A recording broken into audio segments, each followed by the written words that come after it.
গোলাঘাটত AJYCPৰ কেন্দ্ৰীয় অধিৱেশন উখল মাখল হৈ পৰিছে সমন্বয় ক্ষেত্ৰ অসমৰ সমাজ জীৱনৰ সমস্যাক লৈ সদা সচেতন জাতীয় সংগঠন AJYCPৰ ১২তম দ্বিবাৰ্ষিক অধিৱেশন এইবেলে অনুষ্ঠিত হৈছে গোলাঘাটত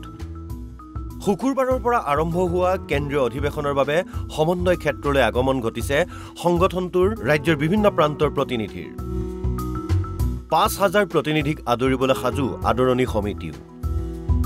বিশাল মণ্ডপ মঞ্চৰ লগতে সজাই পৰাই তোলা হৈছে গোলাঘাটৰ কেইবাটাও স্থান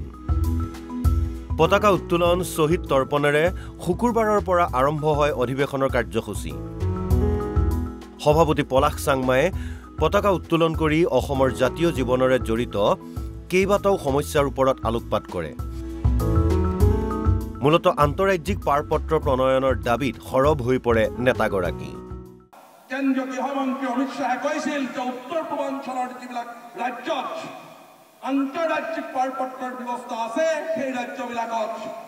কিন্তু নহয় অৰ্থাৎ তাত বিদেশীৰ বুজা ল'ব নালাগে আৰু সেইদিনা অসমৰ মানুহে বুজি উঠিছিল প্ৰকৃতপক্ষে অসম জাতীয়তাবাদী যুৱ ছাত্ৰ পৰিষদে কিয় আন্তঃৰাজ্যিক পাৰপত্ৰ দাবীটো উত্থাপন কৰিছে আৰু এই পতাকা উত্তোলনস্থলীৰ পৰা সেইকাৰণে আমি আকৌ ক'ব খোজো যে অনত বিলম্বে অসমীয়া জাতিক কেওফালৰ পৰা সুৰক্ষিত কৰিবলৈ হ'লে অসমত আন্তঃৰাজ্যিক পাৰপত্ৰ অনতি বিলম্বে প্ৰদান কৰক শনিবাৰে AJYCPৰ এই অধিৱেশনস্থলীলৈ আগমন ঘটিব ৰাজ্যৰ কেইবাটাও জাতীয় জনজাতীয় সংগঠনৰ নেতৃত্বৰ তিনিদিনীয়াকৈ আয়োজন কৰা এই অধিৱেশনতেই গঠন হ'ব AJYCPৰ নতুন কেন্দ্ৰীয় সমিতি গ্ৰহণ কৰা হ'ব কেইবাটাও গুৰুত্বপূৰ্ণ সিদ্ধান্ত সংগঠনটোৰ আগন্তুক দিনৰ কাৰ্যপন্থা সম্পৰ্কীয় অধিৱেশনত হ'ব আলোচনা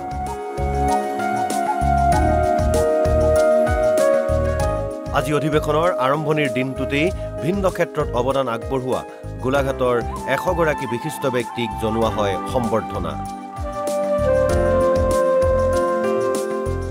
সম্বৰ্ধনা জনোৱা হ'ল NB নিউজৰ গোলাঘাটৰ ব্যুৰো পংকজ হাজৰিকাক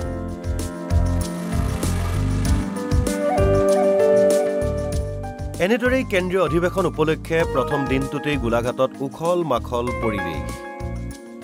বিভিন্ন জাতি জনগোষ্ঠীৰ মিলনভূমিলৈ পৰিণত হৈছে গোলাঘাটৰ সমন্বয় ক্ষেত্ৰ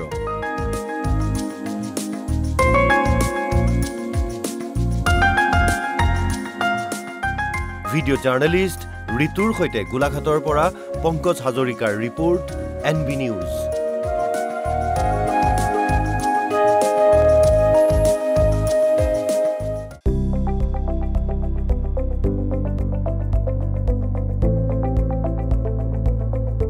NB নিউজ